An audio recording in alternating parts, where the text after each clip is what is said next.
The deputy had done this before, but never with children. He sat his horse a moment longer than he needed to, watching them stand in the doorway of a barn that was not theirs. The girl held a chipped blue cup against her chest with both hands. The boy had one blanket over his shoulder and nothing else, and behind them a loose board knocked in the wind, and the cold hinge of the barn door still hung open where he'd left it. He gathered his reins. He should have gone already. Then the girl looked up at her brother and asked, in a voice almost lost in the wind, whether the deputy would be coming back for her. The deputy's wagon was already a gray smudge on the road when Merritt Vale understood that no one was coming back for them. Della stood beside him in the barn doorway, holding their mother's chipped blue cup in both hands. She was 10 years old. She had asked him twice whether the man would return, and twice he had answered with something that was not quite a lie. Their father had died 3 weeks earlier. Thomas Vale had worked the freight yard at Huron, coupling cars in the cold gray mornings, and on a Tuesday in September, a loaded flat car shifted while he stood between the couplings. The men who carried him home would not meet Merritt's eyes. Their mother had died the winter before, of a fever that took her in 4 days. So there were 2 Vales now, and there had been 4, and that was the first arithmetic Merritt could not make come out right. He had $9.60. That was the whole of it. Their father's last railroad pay, folded in a tobacco tin, plus 2 blankets, an iron pot, a saw, a small axe, and a father's watch that did not run. Winter was coming. Winter in Dakota Territory did not bargain. And Merritt had a barn with a roof and a door, and nothing else. No ceiling, no chimney, no stove, no seasoned wood, and a sister who trusted him to know what to do. They could not simply leave. There was no one east to take them in. Their mother's people were dead or gone, and passage for 2 by rail cost more than the tin held. Huron was where they were, and Huron was where they would stay, because staying was the only door that had not already closed. There was one more thing, and it was the heaviest. The county had spoken to Merritt before the church elder found the barn. A man in a good coat had looked at the boy across a desk and explained, not unkindly, how these matters worked. A 10-year-old girl could not be left to freeze in a shed. If Merritt could keep Della fed and get her to the school when the weather allowed and keep her safely housed through the winter, then the 2 of them could stay together. If he could not, the county would place her in another household. Somewhere warm, somewhere she would not die. The man had not been cruel. That was the worst of it. He had been reasonable. A reasonable man in a good coat telling a 17-year-old that his sister would be taken if he failed to do the one thing he did not know how to do. Merritt closed the barn door against the wind. Inside, the light came through the gaps in the boards in thin white lines. He counted them without meaning to. The elder had told him to see Calvin Bellamy. Bellamy was 48 and had shod horses and set wagon tires in Huron since before the first locomotive reached the settlement. His shop stood at the near edge of town, and his word on iron, timber, and cold carried weight that no younger man's did. If anyone could tell Merritt how to make the barn hold a winter, it was Bellamy. The blacksmith came out the next morning and walked the whole length of the structure without saying anything, 12 feet wide, 24 feet long. He put his hand flat against the wall and felt the cold coming through it. He looked up into the open roof, where the rafters ran black against the underside of the shakes, and there was no ceiling to hold heat below them. "You could build a fire in here the size of a wagon," Bellamy said finally, "and burn every stick in Beetle County, and this air would drink it and ask for more." "I have to try something," Merritt said. Bellamy walked the cracks. He counted them the way Merritt had counted the lines of light. "Cold doesn't come at you all at once," he said. "It comes through 1,000 little seams. A good stove might warm a tight cabin. This isn't a tight cabin. This is a box built to keep hay dry, and hay doesn't mind the cold." What would it cost? Merritt asked. A stove. Bellamy told him to come to the shop and see. The stove stood near the back, cast iron and heavy, the kind a settled family bought when the crop came in good. Bellamy named the price the way a man names a fact he takes no pleasure in. $27. Merritt had $9.60. He stood there and did the arithmetic again, and again it would not come out. Even if he gave every coin and both blankets and the saw and the axe, he would not have the price of the iron that would only fail him in a barn this size. The number sat in his chest like a stone. "I'll be plain with you, son," Bellamy said, and there was no meanness in it. "You don't have a stove. You don't have enough seasoned wood to last the first hard month.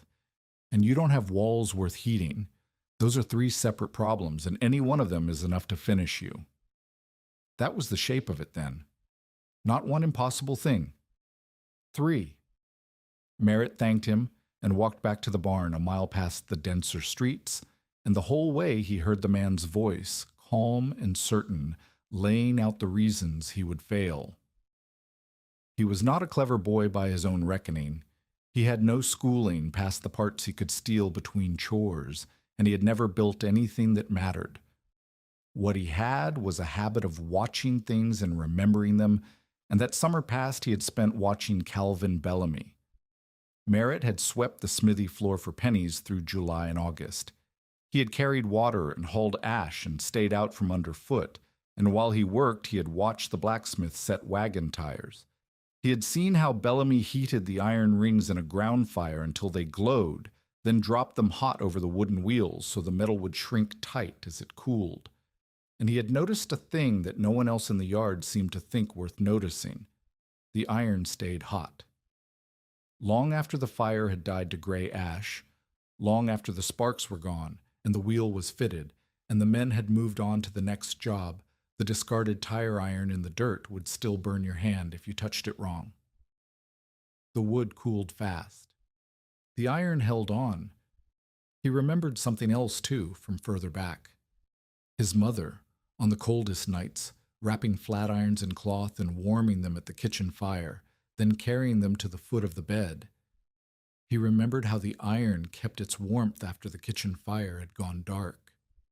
He remembered reaching down under the quilt in the deep of night and finding that heat still there, waiting. 2 small memories. A boy sweeping a floor, a mother warming iron.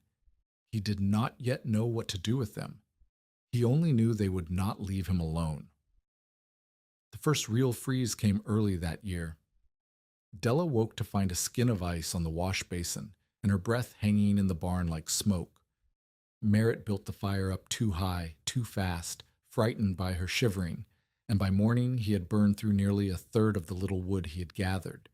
He stood over the ashes and understood that at this rate the wood would be gone by the middle of November, and November was not even the hard part yet. He went back to Bellamy's yard that afternoon, not to look at the stoves. He stood at the edge of the scrap heap where the broken and useless iron waited to be hauled off or reforged, and he looked at a single warped wagon tire lying in the mud. It was too stretched to reset, too damaged to sell. It was worthless. It was the cheapest thing in the whole yard, and it was iron, and iron held heat. Why would a freezing boy who could not afford fuel begin deliberately to collect hundreds of pounds of metal that would not burn? He asked Bellamy the next day what became of wagon tires too far gone to fix. The blacksmith looked at him strangely. Reforged, mostly, or sold for scrap when enough of it piles up to be worth the hauling. Why? Can I take some? The ones you'd throw out? Bellamy studied him a long moment. Then he shrugged, the way a busy man shrugs at a thing that costs him nothing. The ruined ones, the ones I've already written off, not the good stock. You touch my good stock and we'll have a different talk. Merritt agreed. He dragged the first tire home that evening, rolling it where he could, carrying it where he couldn't, and it fought him the whole mile. By the time he leaned it against the barn wall, his shoulders were shaking, and his palms had gone raw. Della watched from the doorway and asked what it was for. "I don't know yet," he said, which was true. The next day he brought another, then another. It was Joel Keene who first put words to the doubt.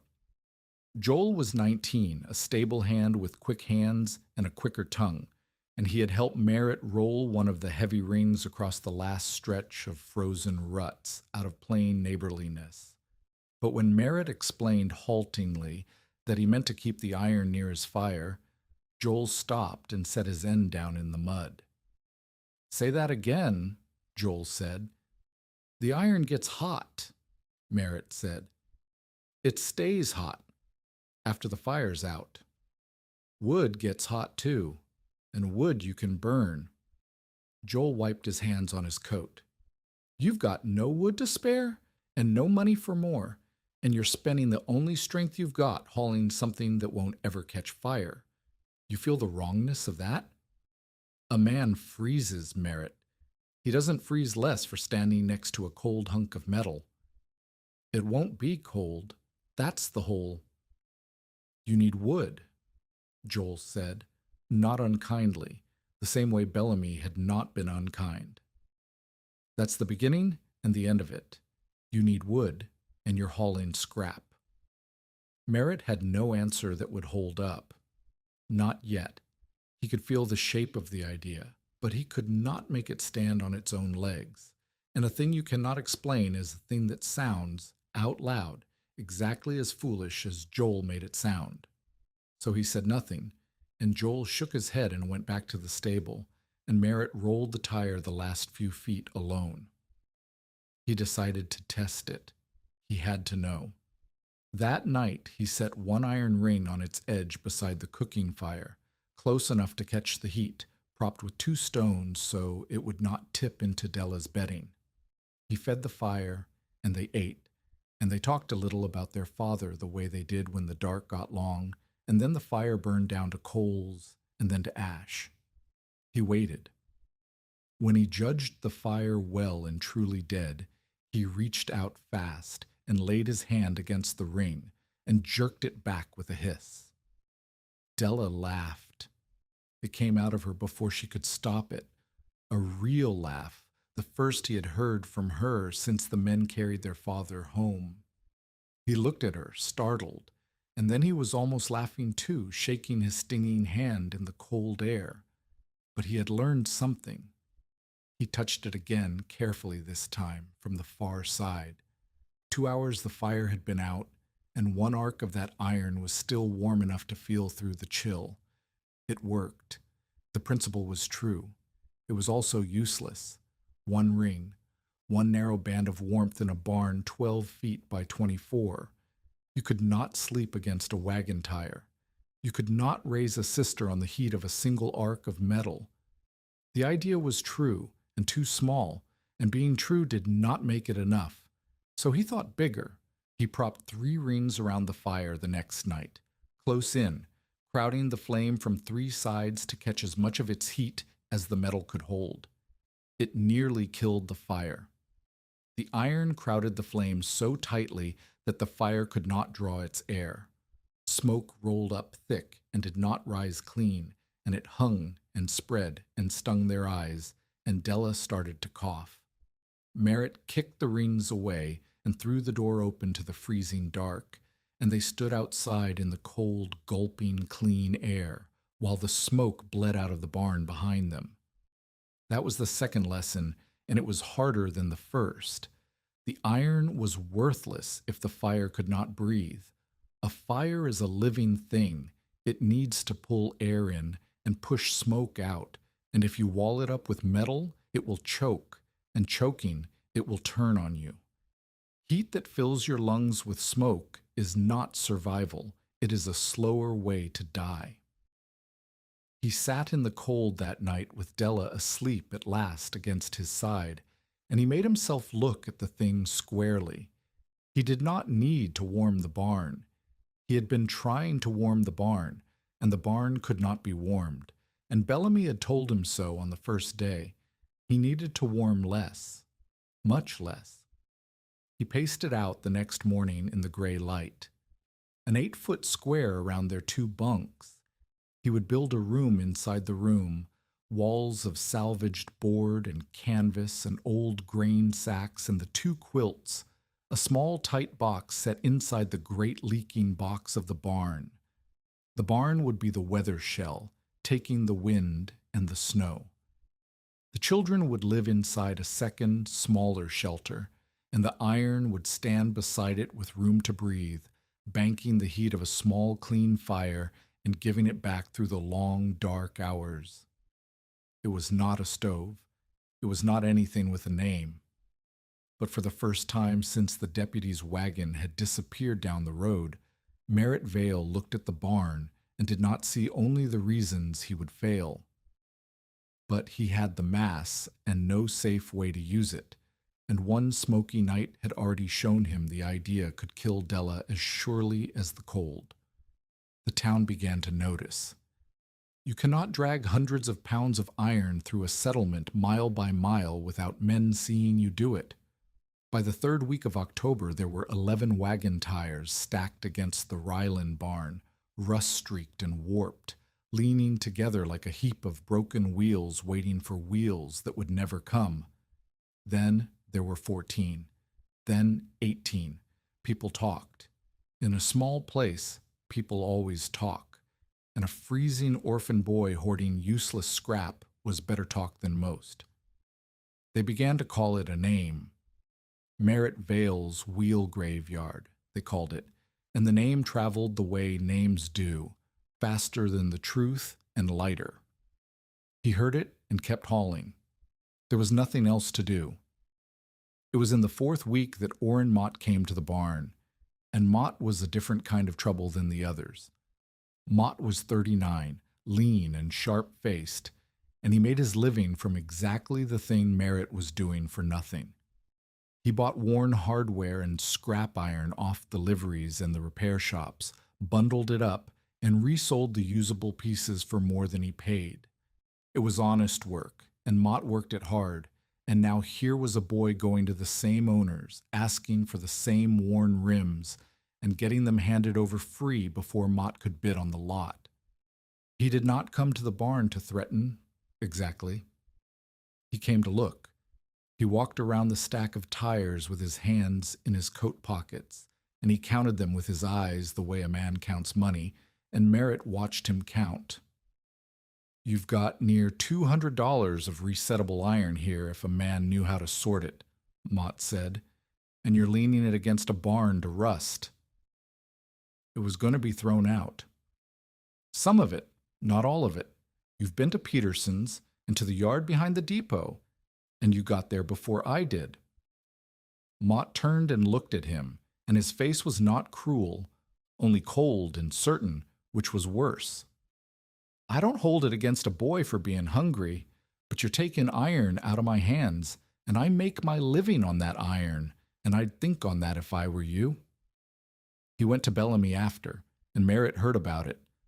Mott told the blacksmith the boy was carrying off saleable stock and calling it garbage. Bellamy did not take back what he had already given, but he came out to the barn himself and set Merritt straight on one thing, and the setting straight was its own kind of gift.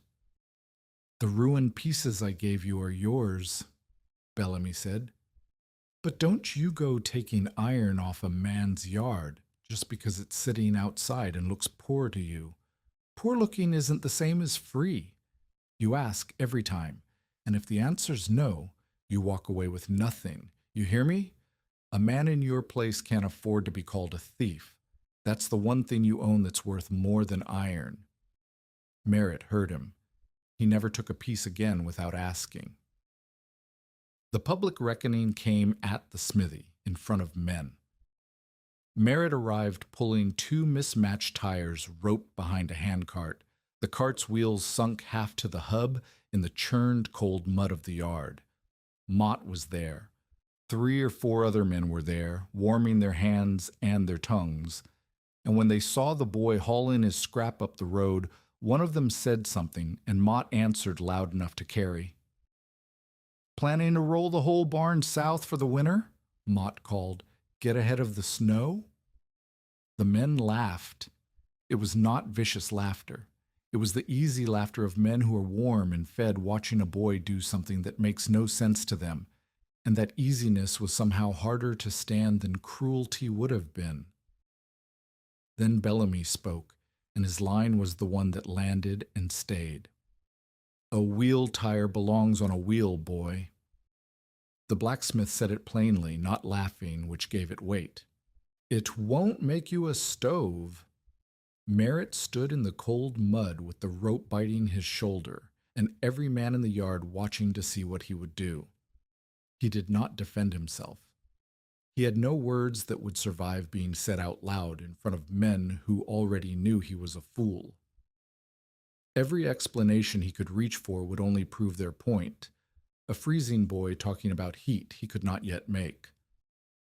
So he let the silence sit. He turned to Bellamy, and instead of arguing, he asked a question. Do you have 6 damaged bolts I could take? The square-headed kind, out of the scrap bucket, the ones you won't use. Bellamy looked at him a long moment. Something moved behind the older man's face, and then went still. Take them, he said. Merritt fished the bolts out of the bucket, thanked him, and pulled his cart on toward the barn, and behind him the laughter had gone quieter, though he did not turn to see why.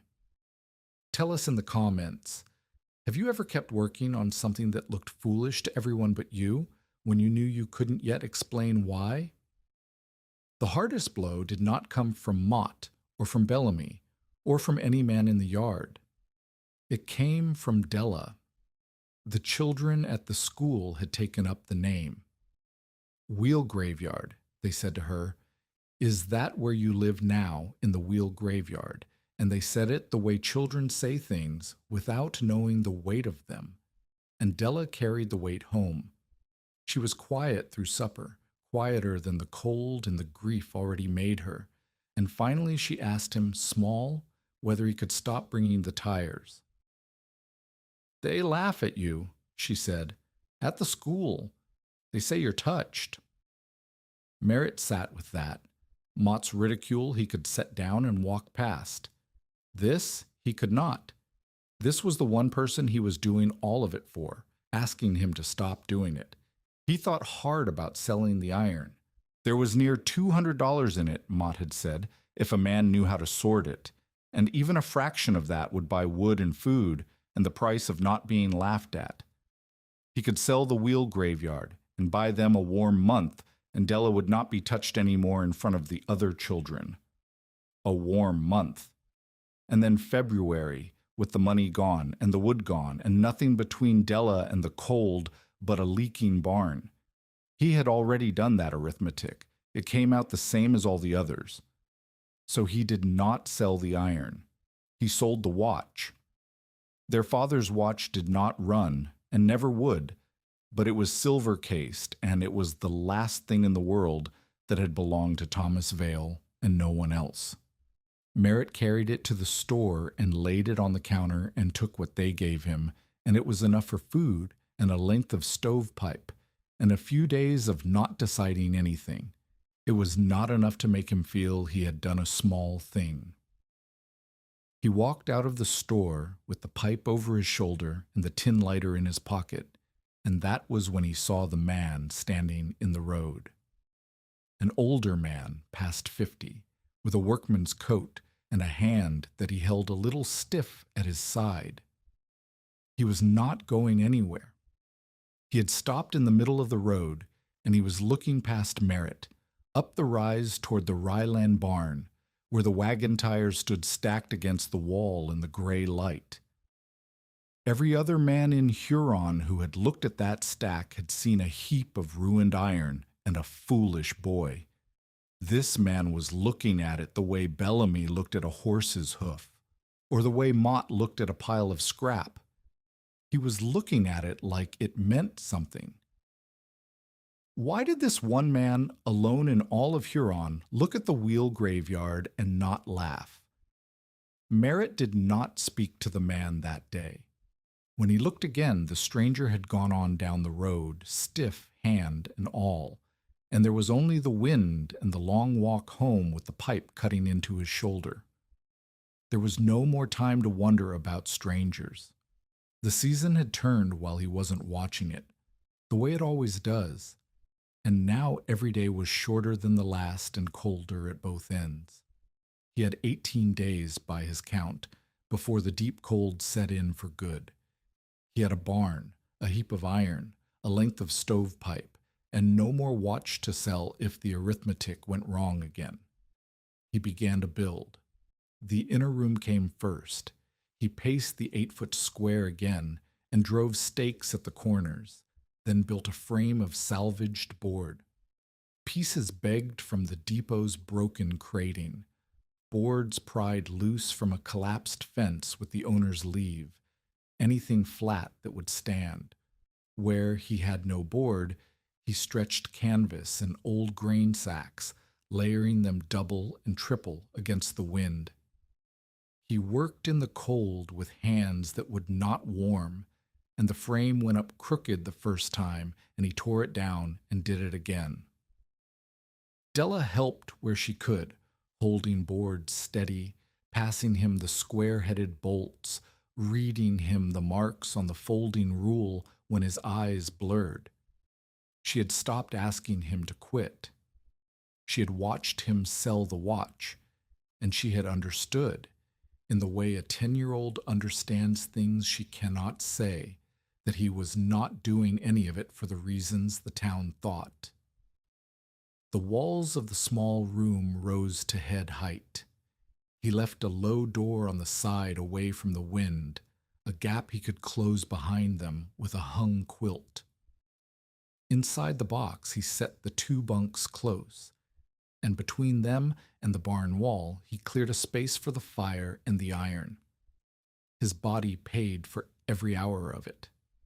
His palms had split from the tire iron weeks ago, and the splits did not heal, only cracked open fresh each morning.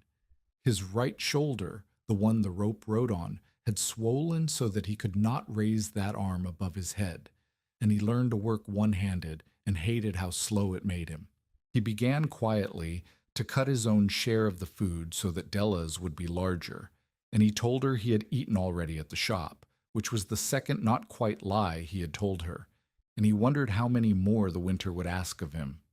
He counted as he worked, because counting was the only thing that made the fear sit still.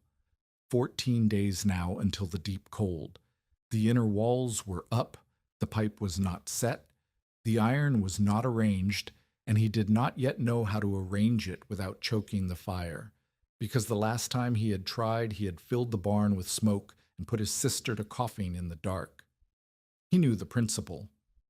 Iron holds heat. He knew the shape of the answer. A small fire, a small room, the mass beside it giving back what it stored. But between the principle and the working thing there was a gap he could not see across. How to make a fire breathe with iron crowding it. How to carry the smoke up and out of a barn that had never held a chimney. How to keep the whole of it from killing them in their sleep. He set the last board of the inner room the evening of the 11th day. The light was nearly gone. He stood back to look at what he had made. This crooked box inside a box. This small, foolish hope built of fence boards and grain sacks and borrowed crating. And for a moment it looked to him like exactly what the town said it was. Then the wind came up outside, harder than it had been all week, and it found the gaps in the barn and moved through the great cold space, and it found the stack of iron and made a low sound against the rings. And Merritt heard, in that sound, the first true edge of the winter that was coming for them. He had built the walls. He had not yet made them hold heat, and the storms did not care how close a boy had come. The stranger came back on the 12th day. Merritt was in the barn fighting the stovepipe, trying to run it up through a gap he had cut too high in the wallboard, when the door scraped open behind him and cold gray light fell across the floor. He turned with the pipe in his hands. The older man from the road stood in the doorway, the stiff hand held a little away from his side, watching. "Who told you that pipe goes there?" the man said. "Nobody. I worked it out myself." "I can see that." The man stepped inside without being asked. He walked the length of the inner room Merritt had built, ran his good hand along the crooked frame, and looked at the heap of wagon iron stacked against the wall. Then he looked at the cold hearth Merritt had scraped together out of loose brick, and at the pipe, and he asked the question that changed everything. "Where does your smoke go?" Merritt pointed up toward the open roof, toward the gap in the eaves. "Up," the man said. "It goes up, and the heat you paid good wood to make goes up right along with it." He shook his head slowly. "Boy, you haven't built a heater. You've built a fire indoors. There's a difference, and the difference is whether you wake up in the morning." His name was Cyrus Weller, and he was 56 years old, and he had spent most of his working life inside the sound of a locomotive firebox. He had fired boilers on 3 roads before an iron door slammed shut on his hand one winter and took the strength out of it, and after that they had put him to lighter work around the Huron yard, keeping ledgers and checking couplings and watching younger men do the thing he could no longer do. He knew fire the way Bellamy knew iron. He knew it in his body. He did not offer to help, not that first day. He looked at everything, and he asked more questions than he answered, and then he told Merritt he would come back and see whether the boy had thought about the answers, and he left. He came back. That was the thing about Cyrus Weller. He kept coming back. The first teaching was about air. Cyrus made him tear out the brick hearth and build it again, properly this time, on packed earth well clear of the inner room's wooden wall. He showed him how to raise it so a channel ran underneath, an open path where fresh cold air could feed up into the fire from below. "A fire eats air," Cyrus said, crouched over the little hearth, with his good hand doing the work, and his bad hand resting on his knee. "It eats it from underneath, and it breathes it out the top. You give it a clean way in and a clean way out, and it burns hot and bright and gives you heat. You choke either end, and it smolders, and smoldering is where the poison lives. That smoke that put your sister to coughing, that was a fire trying to breathe and not able to. It wasn't the fire's fault. It was yours." They built a hood next out of salvaged sheet metal Cyrus brought from the yard, beaten flat and bent to gather the smoke and funnel it up into the stovepipe. Cyrus showed him how the hood had to sit high enough not to smother the flame, but close enough to catch what rose off it. They ran the pipe true this time, up and out through a collar Cyrus cut clean, and Cyrus made him seal every joint and then made him check every joint again. "A leaking joint is a slow leak of your life," Cyrus said. "You'll never smell it strong enough to wake you. That's the trick of it. It waits till you're asleep." The first test fire drew clean. The smoke rose off the little flame and gathered under the hood and went up the pipe and out into the cold, and none of it hung in the barn, and Della sat and watched it and did not cough. Merritt stood over the small, clean fire and felt something in his chest that he had not felt since before the freight yard. 11 days until the deep cold, by his count. The fire drew clean, but a clean fire was not yet a warm room, and the iron still stood in a useless heap against the wall. The second teaching was about spacing, and it was the one Merritt had gotten most wrong on his own. He had crowded the rings tight against the flame, 3 of them pressing in, and choked it. Cyrus made him pull them all back and start over. He would not let Merritt stack the iron into a wall. "You want to hold heat, not smother fire," Cyrus said. "Those are different jobs, and you've been asking one thing to do both. Give the metal room, air between every ring.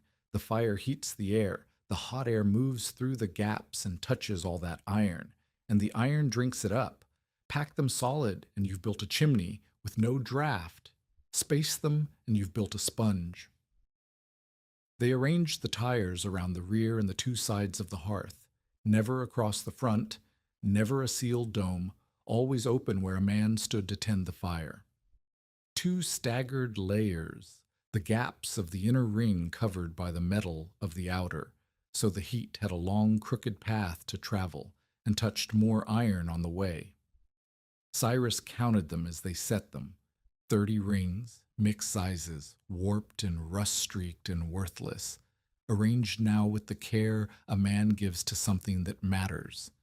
They used the 6 square-headed bolts Bellamy had given him, and lengths of salvaged strap iron and twisted wire to keep the rings from shifting and tumbling. Cyrus frowned at the wire. "That'll do for now," he said. "It won't do forever. Wire stretches when it heats, but we haven't got forever, so it'll do." When they finished, the thing stood taller than Della and curved around the hearth like a broken half wall of iron, and from the front, where the fire showed through the gap, it looked less like a heap of scrap than it ever had. It looked almost like it had a purpose. 600 pounds of iron, near enough. Merritt had not weighed it. Cyrus judged it by eye and by the ache it put in a man's back. And 600 pounds was his number, and he said it the way a man says a thing he's sure of. 9 days now. Meeting. The third teaching was the one that turned the whole thing from an idea into a machine, and it went against everything a frightened boy's instinct told him to do. Merritt's instinct, on a cold night, was to feed the fire and keep feeding it, to build it high and keep it high, to fight the cold with more fire the way you fight a big man with more blows. Cyrus told him that was exactly how to burn through his wood in a week and freeze in the second. "You don't want a big fire," Cyrus said. "You want a hot one, and a short one, and a clean one. Split dry wood, not green brush. You burn it hard and fast and bright. And while it burns hot, it pours heat into that iron. Then you let it fall to coals and you bank them, and you close your little room up tight. And now the fire's out, and here's the part the town can't see because they don't stay to look." He put his good hand near one of the rings. "The iron gives it back, slow, for hours. Long after the flame's gone dark, that metal is still warm, still bleeding heat into your air. You made the heat in one short burn you could afford. The iron spends it out across the whole night." He made Merritt burn it that way, over and over, until the boy stopped reaching for another stick out of fear. Short, hot fire. Bank the coals. Close the room. Wait. Feel the iron. Feel it giving the heat back. They used dry, split scraps and broken freight crating that Cyrus arranged to be given to Merritt at the depot. Not as charity, Cyrus was careful to say, but in trade, because the boy would come by on Saturdays and stack the yard's loose lumber and haul off the broken stuff for his trouble. It was charity dressed as a job so that Merritt could take it without shame, and both of them knew it, and neither of them said so. The physical cost did not let up. Merritt's shoulder had gone from swollen to a deep grinding ache that woke him in the night. The splits in his palms wept and scabbed and split again. He had grown thin in the face in a way Della noticed and did not mention, because she had done the arithmetic of the food herself and knew whose share had gotten smaller. But at midnight of the 7th day, Merritt hung his father's old thermometer beside the bunks in the inner room. The fire had been out over an hour. Coals banked, room closed, the iron standing dark and quiet in the cold. Out in the barn aisle 10 feet away, the wash water had frozen solid. Inside the little room, the needle stood above freezing. It was not warm. It was not summer.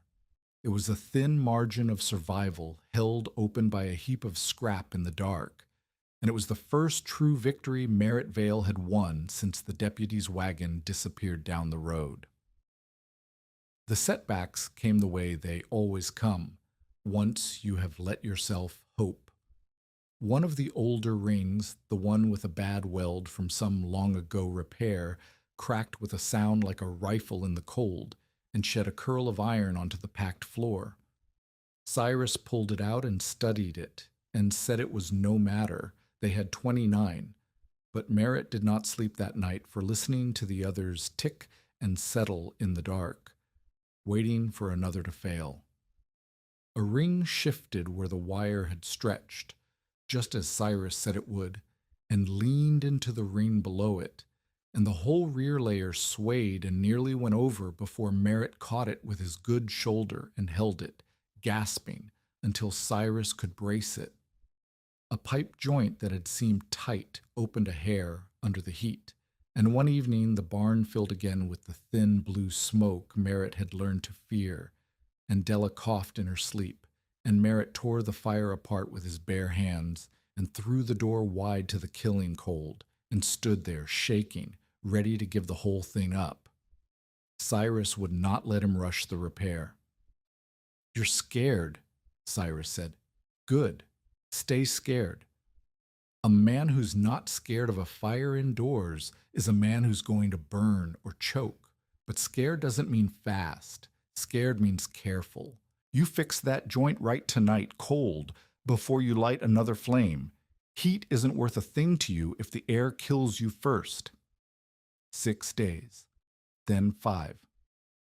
The wind out of the northwest had teeth in it now every day, and the water in the barn froze faster each morning, and Merritt lay awake counting the wood he had left against the nights he thought were coming, and the arithmetic was tight, tighter than he liked, but for the first time it was arithmetic he thought he might win.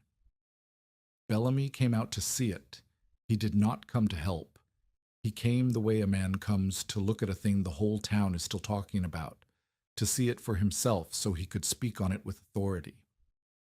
He stood in the barn with his hat in his hand and looked at the iron half-wall curved around the little hearth, and at the crooked room of board and canvas, and at the pipe running clean up through the roof, and Merritt watched the blacksmith's face and could not read it. "Weller helped you with this," Bellamy said. It was not a question. "He taught me. I did the work." Bellamy grunted. He pressed the back of his hand toward one of the outer rings, the way you test a flat iron, and held it there. The fire had been out for a good while. Merritt saw the older man's eyebrows move, just slightly, at what his hand told him. Then Bellamy stepped back and folded his arms, and the doubt came down over him again like a shade pulled across a window. "It stores heat, I'll grant you that. Iron holds heat. Any smith knows it." He nodded at the rings. "But storing heat and surviving a Dakota winter aren't the same thing, boy. You've got maybe a warm night in there when the weather's fair. What happens when it's 20 below and the wind's coming through those walls faster than your little fire can pour heat into that metal? January doesn't care how clever your iron is. January will take the heat out of it faster than you can put it in." It was a fair objection. It was, Merritt understood, exactly the right objection, the one a man who truly understood heat would raise. And Merritt could not answer it because he did not know the answer. He had never seen 20 below inside that barn. Nobody had. The only thing that could answer Bellamy was the winter itself. "I don't know," Merritt said honestly. "I think it'll hold. But I don't know." Bellamy looked at him a moment longer, and something in the older man's face softened by a degree, though his verdict did not change. "At least you're honest about it," he said. "That's more than most fools your age." He put his hat back on. "I hope it holds, son. I truly do. But hoping and holding are two different things." Joel Keene came around too, in the last week before the cold, and Joel's doubt had begun to bend. He climbed the ladder to hold the pipe steady while Merritt worked a new brace onto it, and when the job was done, he stood in the barn a while, in no hurry to leave, and he put his hand out toward the iron the way Bellamy had. He said nothing at first. Then he said, low, almost to himself, It's warmer over here, right here by the metal. It's warmer than the rest of the barn, and there's no fire going." "That's the whole idea," Merritt said. Joel did not answer that. He was not ready to say he had been wrong, but he came back the next day without being asked, and the day after, and he stopped calling it the wheel graveyard. And once, when a man at the stable said something about the touched Vale boy and his pile of scrap, Joel changed the subject instead of laughing along, and that was as close to a confession as Joel Keene had in him yet. They finished the last of it on a still gray afternoon. 30 rings minus the cracked one, 29 now, arranged and braced. The hearth drawing clean, the pipe true. The little room closed tight as board and canvas and old quilts could make it. Merritt ran a full trial with Cyrus watching. A short hot fire, coals banked, room shut, and they sat and read the thermometer as the light died outside. The barn aisle, when Cyrus checked it, was already below freezing. The little room, hours after the flame went out, stood in the low 40s and held there. Cyrus nodded slowly. He did not smile. Merritt had never once seen him smile, but he nodded, and for Cyrus Weller a nod was a great deal. "You built a heater," he said. "It took you long enough." The morning of the 12th of January came in soft and strange. It had been bitter for a week, brutal cold that cracked the nails in the boards, and then that morning the wind swung around out of the south and the air went almost mild, mild enough that the snow on the road began to soften and the men in town walked with their coats hanging open. Children were let out to play who had been kept in for days. It felt like a gift. It felt like a thaw. Cyrus Weller did not trust it. He came by the barn early, and he stood outside a long moment looking at the southern sky, and Merritt saw him wet a finger and hold it up, and saw his face change. "Fill everything," Cyrus said, coming through the door. "Every pot, every pail, every bucket you can find. Fill it with water now, from the pump, while the pump still runs." "Why? It's the warmest it's been in." "That's why." Cyrus's voice was flat and hard, in a way Merritt had not heard from him. "I've seen the sky before, warm in the morning like a lie, and the bottom drops out of it by afternoon. When it turns, it'll turn fast, and that pump will freeze solid inside the hour, and you'll have no water for 2-3 days. Fill everything. Do it now." Merritt did it. He and Della hauled water until every vessel they owned stood full inside the little room, and Cyrus checked the pipe brace one more time, and the door brace and the fuel stack, and then he pulled his coat tight. "They'll need me at the yard," Cyrus said. "If this comes the way I think, there'll be men caught out and cars to secure and 100 things gone wrong at once. I have to go." He looked at the 2 children and at the iron and at the little room. "You know what to do now. Short hot fires. Bank the coals. Keep the room shut. Don't chase warmth you can't afford. You keep it alive, that's all. You keep it above the line. You hear me?" "I hear you." "I'll be back before dark," Cyrus said.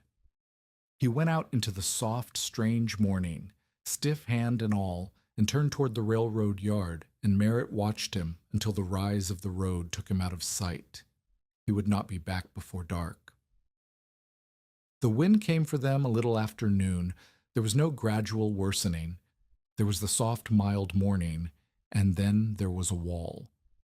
The southern warmth died in a matter of minutes, and the wind swung hard to the northwest, and came down out of the plains with nothing between Dakota and the pole to slow it, and the temperature fell so fast that Merritt could feel it changing on his skin as he stood in the barn doorway watching the sky go from gray to a strange yellow white. Then the snow arrived, and it did not fall. It flew. It came sideways across the ground in a solid sheet, fine as flour and hard as sand, and in the space of a few breaths the road vanished, and the near fence vanished, and the world outside the barn door dissolved into one howling white nothing where Merritt could not see his own outstretched hand. He threw his weight against the door and got it shut and dropped the brace. The wind found the door anyway and set it hammering in its frame, a steady, heavy knock like a fist that would not stop, and it found the thousand seams of the barn and moaned through all of them at once until the whole great structure seemed to be a single low voice complaining in the dark. Merritt lit the hearth. He did it the way Cyrus had taught him, and he made himself do it right even with his heart going like a hammer. Short, hot, clean, dry split wood and broken crating, a bright hard fire pouring heat into the 29 rings, and then, when the iron had taken all it could hold from that burn, he banked the coals and pulled the quilt across the low door of the little room and sat with Della in the thin-held warmth while the storm tried to tear the barn apart around them. He hung the thermometer beside the bunks. 46. Outside. He did not want to think about outside. Cyrus had said 40 below was not impossible in a storm like this, and Merritt believed him, and the not thinking about it was its own kind of work. The first thing to go wrong was Della. She had been coughing on and off since the smoky test days, a small, dry cough he had told himself was nothing. Now, in the closed room with the storm screaming outside, the cough got worse, and she began to shiver, and when Merritt put his hand to her forehead, it was hot, hotter than the room, hot in a way that had nothing to do with the weather. And now he could not tell. That was the terror of it. Was she cold? And did he need to burn more? Spend the wood he could not spare to drive the temperature up? Or was she fevered, sick, burning from the inside, in which case more heat would do nothing and he would waste the fuel that was keeping them both alive? He could not tell the cold from the illness. The two things wore the same face. He moved the thermometer from beside the bunks to beside her pillow so that he was reading her air and not the room's, and he watched the needle and watched her face and tried to hold both numbers in his head at once, the temperature of the room and the temperature of his sister. And pray they did not pull him in two directions. 44 by her pillow. She shivered. He tucked the second quilt around her and told her a story about their father that he made up as he went, and her eyes closed, and he did not know if that was rest or something worse. The second thing to go wrong was the fire, and it nearly finished them. A gust hit the barn broadside, harder than any yet, and the whole structure groaned and shifted, and up on the roof the stovepipe flexed where it passed through the collar. Merritt heard the draft change before he understood it. The clean pull of the fire faltered, coughed, and reversed, and then the thin blue smoke he had learned to dread came rolling back down under the hood and out into the little room. He did not hesitate. Cyrus's voice was in him now, worn into him by all those cold repairs. Heat isn't worth a thing if the air kills you first. Merritt killed the fire. He smothered the coals and pulled the smoking wood out with the iron pot and dragged it to the barn aisle, and he opened the little room to clear the air, even though it meant letting the storm's cold pour in, and Della coughed and coughed in the fouled air, and the thermometer by her pillow began to fall. 42. 40. The room was dying.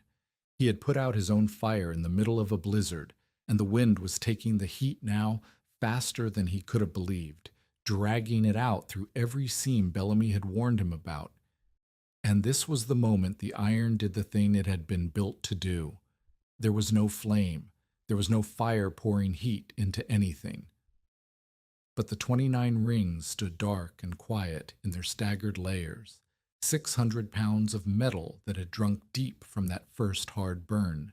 And now, with the fire dead and the storm pulling at the walls, the iron began to give it back. Slow, steady, heat bleeding off the dark metal into the fouled cold air, holding the little room while Merritt got the smoke cleared and the pipe understood. The needle by Della's pillow stopped falling at 39. It held. The iron held it.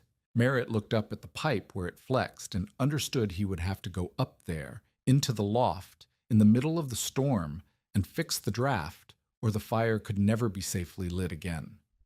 Someone pounded on the barn door.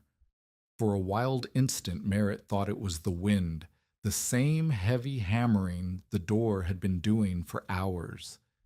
Then it came again, and it had a rhythm the wind did not have. 3 heavy blows, and a pause, and 3 more, and under the howl he heard a voice. He threw off the brace and hauled the door open against the wind, and a shape fell through it into the barn. A man, crusted white from crown to boot, ice hanging off his scarf and frozen into his eyelashes, so caked with driven snow that Merritt did not know him until he was down on the floor and gasping. It was Joel Keene. He had been at the stable when the storm hit, and he had tried to make the short crossing to the boarding house before the whiteout closed, and the whiteout had closed on him halfway, and he had lost the world entirely. No road, no fence, no sky, no ground, just the white sow, and he had walked into the wind on nothing but instinct until his hand hit the side of the Ryland barn. He did not know how he had found it. A man did not find things in that storm. Men died 50 feet from their own doors in that storm, walked in circles in their own yards, and froze within earshot of their families. Merritt got him inside and got the door braced and got him into the little room, and now the room that had been built to hold 2 held 3, and the thin margin of survival got thinner. Joel could not speak at first for the shaking. He held his hands out, not toward the hearth, because the hearth was dark and dead, but toward the iron rings, the black scrap he had once told Merritt was a fool's waste of strength. He held his frozen hands toward the dead, cold-looking metal because he had felt, even half frozen and blind with cold, that warmth was coming off it. "It's out," Joel said when he could talk. His voice cracked. "Your fire. It's out. But this." He could not finish. He pressed his hands nearer the dark iron and felt the heat still bleeding off it with no flame anywhere, and something moved across his frozen face that was not quite disbelief and not quite understanding, but on the road between the two. Merritt had to fix the pipe, and now there were 3 lives on it instead of 2. He gave Joel the warmest place by the iron and told him to hold Della and keep her talking, and then he took an iron strap and a coil of wire and the small axe, and he climbed the ladder into the loft where the storm was loudest. The loft was a different world. The wind came through the roof, shakes in a fine, hissing spray of snow, and the cold up there had teeth, and the whole roof lifted and settled under the gusts like the deck of a ship. Merritt found the collar where the pipe passed through, and he saw the trouble at once. A gust had worked the pipe loose in its bracket, tilted it, spoiled the straight run the smoke needed. He wedged himself against a rafter and worked the strap around the pipe with his split hands going numb, and he was cinching it tight when the roof spoke. A board tore loose above him with a shriek of nails, and the wind got under the roof through the new gap, and the whole structure bucked, and for one heart-stopping moment Merritt thought the roof was coming off entire, and taking him with it into the white. He threw an arm over his head. The board hung by one nail, slapping, and cold poured through the gap, and below him he heard Della cry out at the sound. He did not stop. He could not stop. He finished the strap, cinched it hard, felt the pipe come true and solid under his hands, and then he grabbed the torn board and hauled it back down and drove it home with the flat of the axe, 3 blows, 4, until it caught and held, and the wind lost its new door. Iron strap on the pipe, board back on the roof. His right hand had opened along the old splits and was slick and warm, and he did not feel it yet, and he climbed down the ladder, shaking and bleeding and alive. He relit the hearth. He did it right, cold and careful and correct, Every lesson Cyrus had drilled into him coming out of his hands without his having to think.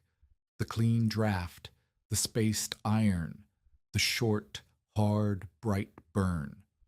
The fire caught and drew true up the mended pipe, no smoke rolling back now, and the flame poured its heat into the 29 rings, and Merritt sat back on the packed floor with his bleeding hand wrapped in a rag and watched the needle by Della's pillow begin, at last, to climb.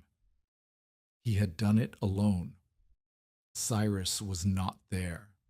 Cyrus was somewhere out in the white that had almost taken Joel, and Merritt could not think about that, and he did the work of not thinking about it, and the fire burned. The town, out beyond the white, was living through the same night in its own ways, and Merritt learned later how it had gone. The settled families with their tight cabins and their cast-iron stoves came through it. Their houses were built for this.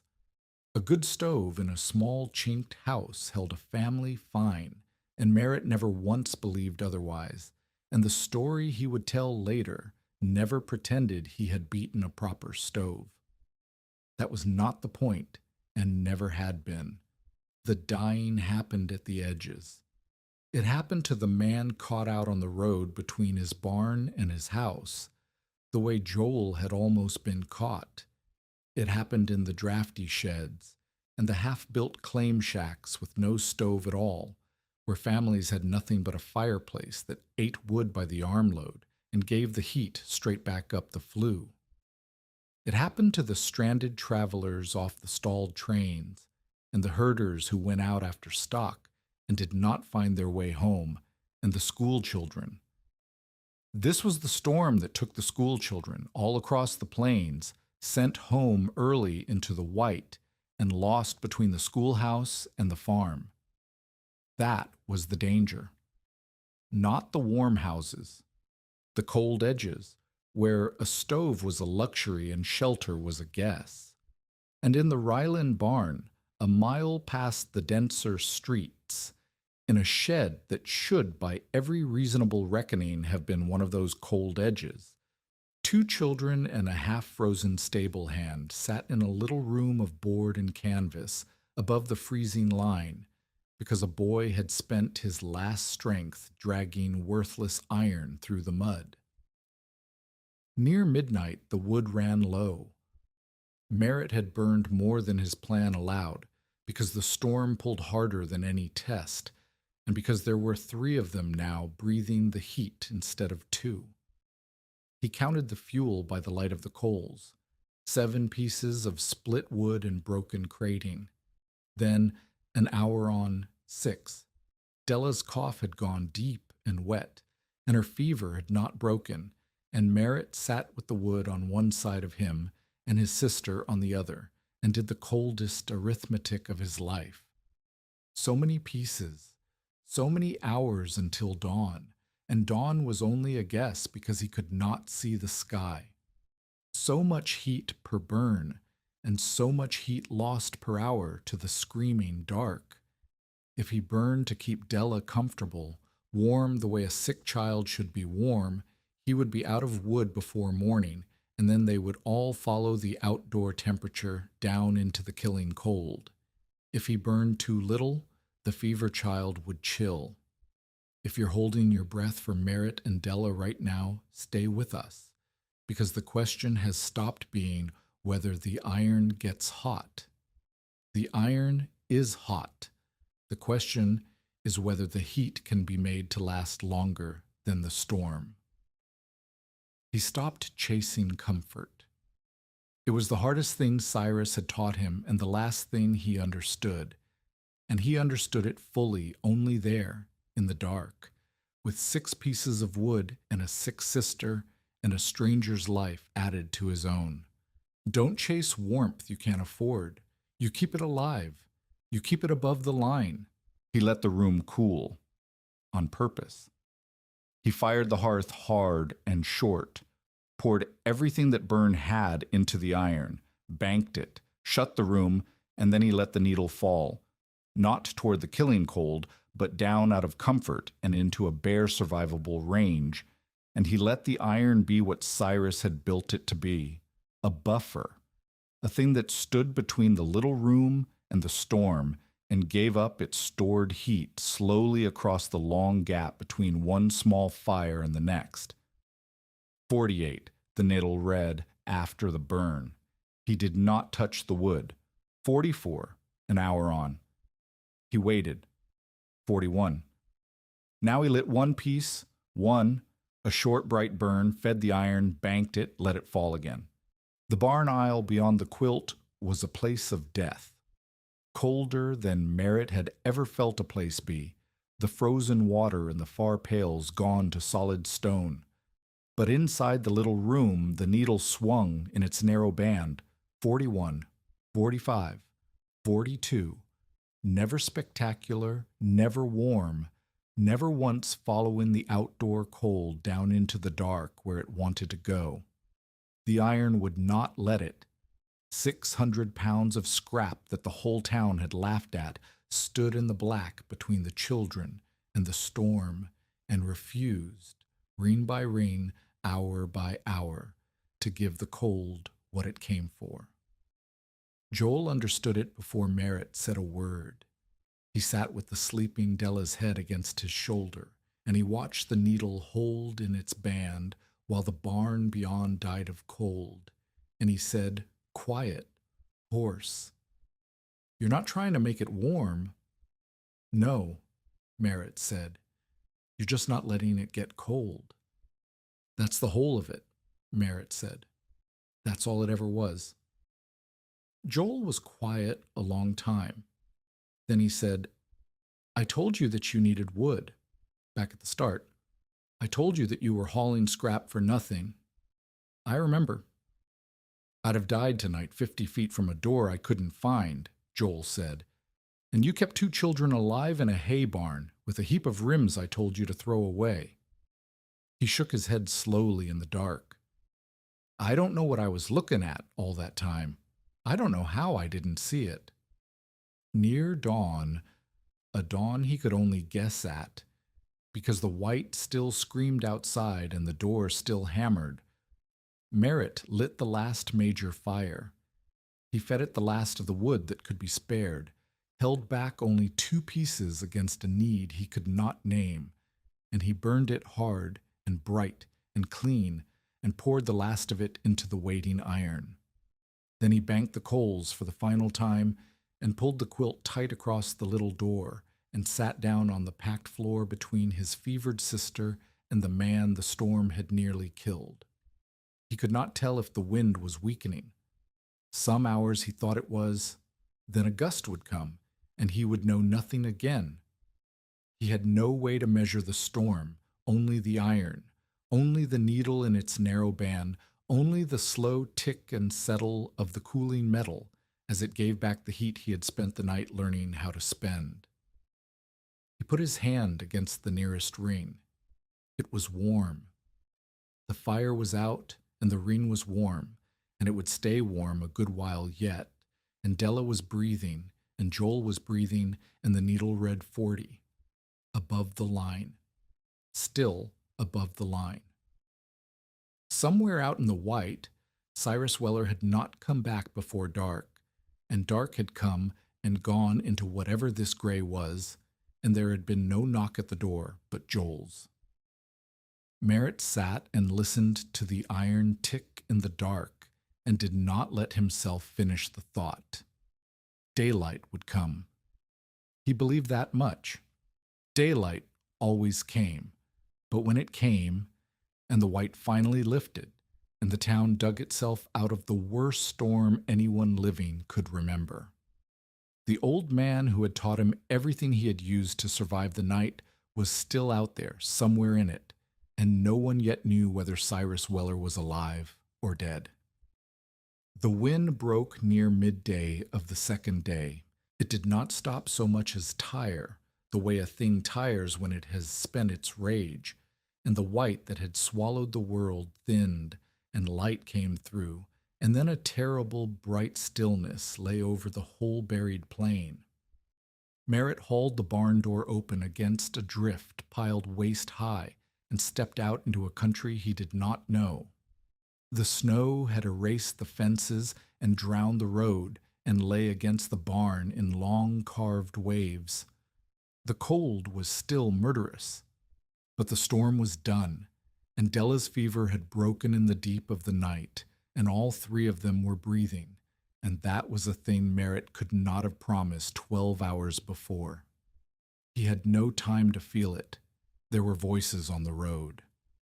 Bellamy came first, breaking trail on a borrowed draft horse, with 2 railroad men behind him on foot. They had come out from town the moment a man could move at all, come out expecting the worst because everyone knew the Vale children were a mile past the last house in nothing but the old Ryland barn, and everyone knew what the storm had done to better shelters than that. They pushed through the drift at the door and stopped, all 3 of them, at what they found. Frost coated the upper walls of the barn in a white fur. Snow had blown in through the seams and lay in a hard crust along the far corner. The great open space of the barn was a cave of cold, every bit as deadly as the plain outside. And there, set into the middle of it, was the little room of board and canvas, and its low door hung with a quilt, and inside the quilt the air was warm enough that Bellamy felt it against his face when Merritt pulled the door aside. Della was asleep, flushed but cool now, breathing easy. Joel Keene sat against the wall, alive, ruined looking, and alive. And around the dead gray hearth stood the 29 wagon rings, and when Bellamy put out his hand, they were still giving off heat, 2 days into the worst blizzard in living memory, with no flame anywhere near them. Bellamy did not say anything for a long moment. He was a man who had told a boy, plainly and in front of witnesses, exactly why this could not work. He walked around the iron slowly, the way he walked around a horse he was fixing to buy, and he looked at the open front of the cage and the space Cyrus had made him leave between the rings, and the mended pipe running true up through the roof, and the hood, and the little tight room built inside the big, loose barn. He read the whole of it the way a smith reads a weld.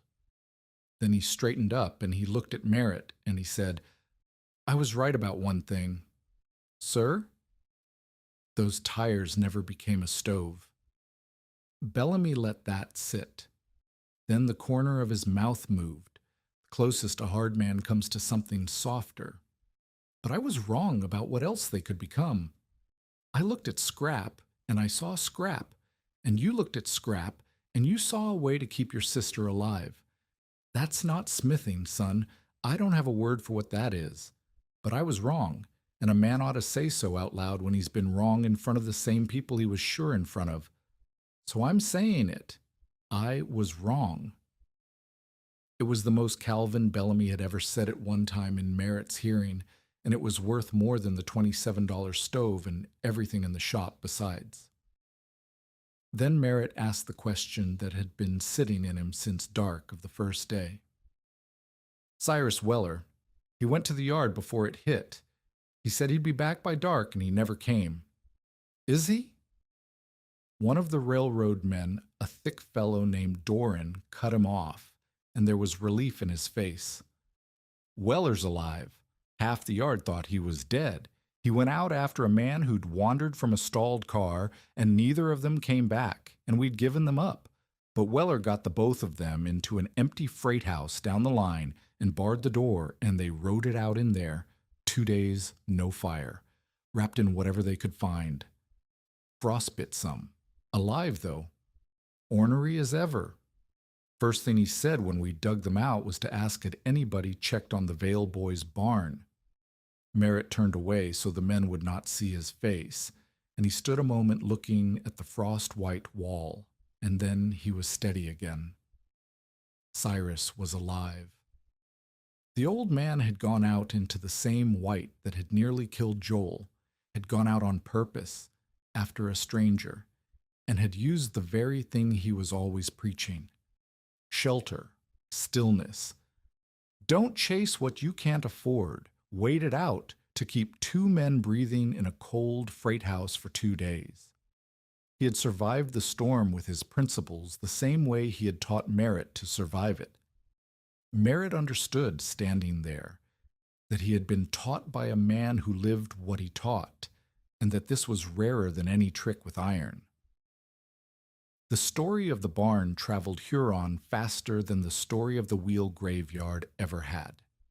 Men who had laughed came out to look, some sheepish and some just curious, and Merritt let them look, and he learned quickly that looking was not understanding. They saw the iron and thought the iron was the secret. They wanted to haul home a pile of wagon rims and stack them by their own hearths and be warm. So Merritt started telling them the truth in the right order, and the order mattered, and he said it the same way to every man who came. "Make the shelter smaller first," he would say. That was always first. "You can't hold heat in a room too big to hold. Wall off a corner. Build a small tight box inside your big drafty one and live in the box." Then, second, give the smoke somewhere to go. A clean pipe, a clear draft, air coming in low and smoke going out high, and every joint tight. More people die of their own smoke than folks know. You do that part wrong, and the iron won't save you. It'll help kill you. And only then, third, last. Then add the iron, space it, let it breathe, burn short and hot, and let the metal spend the heat back out slow. The iron's the last piece, not the first. Everybody wants to start with the iron. The iron's the easiest part and the least of it. A widow named Mrs. Holbrook came to him, wanting the whole barn arrangement built into one small back room of her house, the room where she slept. Merritt went and looked at the room, and the room was too small, its ceiling too low, its one window painted shut, and there was no safe clearance anywhere for a hot iron bank and a fire. He told her no. It was the first time he had told anyone no, and it cost him, because she needed help, and he had made his name on helping. But he had learned from a man who had drilled into him that heat was worthless if the air killed you first, and he was not going to build a thing in a widow's bedroom that would smother her in her sleep and put his name on it. Instead, he showed her how to seal her window and stop the draft under her door and hang a quilt to cut the room smaller. And he set a single, well-spaced piece of heavy iron near her stove with room around it, and he told her that was all her little room could safely take. Less heat, but heat she would wake up from. He was learning, without a word from anyone, that a man who spreads a method is answerable for the copies. Orrin Mott did not come out to look. Mott heard the story the way the whole town heard it, and where other men felt wonder or shame, Mott felt the floor tilting under his trade. He made his living buying and selling scrap iron, and now a boy had convinced half of Beetle County that scrap iron was a thing you kept, not a thing you sold, that a heap of ruined wagon rims was worth more leaning against your own wall than it was in Mott's bundle bound for the foundry. Mott went to Bellamy about it, the way he always went to Bellamy. "He's ruining the trade," Mott said. "Men who'd have sold me their worn iron are hoarding it now, waiting to build the boy's contraption. I can't buy what won't come loose. And half of them will build it wrong and burn their houses down, and whose name do you think will be on that?" "The trade's name, iron's name, his." Bellamy heard him out. Then Bellamy said, "You might be right about the bad copies. Merritt worries on that harder than you do, if you'd trouble yourself to ask him. But you're not here about safety, Orrin. You're here because a poor orphan showed you a use for your goods you never thought of, and it stung, and you'd rather be angry than beholden. I know you. Go home." Mott went home angry, and being angry he began, quietly, so no one would see him do it, to think. Merritt had proven his method could work, but now the whole county wanted copies, and a badly built copy could burn a family alive or fill their lungs with smoke, and every one of them would carry his name. Cyrus Weller mended slow.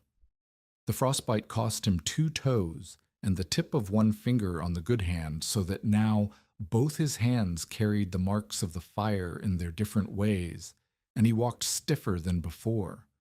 But by the thaw he was back at the barn most evenings, and he and Merritt began the thing that would take up the whole of that next year, building the second one, the right one, the one that was not thrown together in a panic against a coming winter. They called it version 2 between themselves, though Cyrus said that was a foolish thing to call it. It was just the first one done properly. They took the 29 rings down and sorted them by condition, and Cyrus made Merritt throw out the ones with old bad welds, no matter how it pained him to lose the mass. "A ring that cracks in the night when you need it is worse than no ring," Cyrus said. "It's a lie you're leaning on." They used fewer rings, but better ones, and they braced them right. The twisted wire that had stretched in the heat came out. All of it. And in its place went forged retaining clips that Bellamy helped Merritt make in the shop. Real ironwork. The first real smithing Merritt ever did with his own hands on the anvil. Cyrus insisted on 2 things Merritt would never have thought of. A removable ash pan, so the fire could be cleaned out without disturbing the whole hearth, and without a man reaching blind into hot coals. And flue joints a man could take apart and look inside, easily without tools, because a flue that cannot be inspected is a flue that will one day be choked with soot no one saw building up. "You'll not always have me here to tell you the pipe's fouling," Cyrus said, working a joint apart to show Merritt how it should come. "So build it so it tells you itself. A good machine shows a man its own troubles. A bad one hides them until it kills him." Merritt learned who Cyrus was in pieces over that year, in the way you learn a private man, not from being told, but from the small things that slip out while the hands are busy. Cyrus had fired locomotive boilers for the better part of 30 years, on roads Merritt had never heard of, in country Merritt would never see. He had a wife once, dead a long time now, and a daughter married and living east with a family of her own. He spoke of the daughter rarely, and of the wife not at all. He had loved the firebox work with something close to what a man feels for a person, the reading of a fire through an iron door by nothing but its color and its sound, the feeding of it just so, the whole science of making a controlled inferno pull 100 tons of iron across the plains.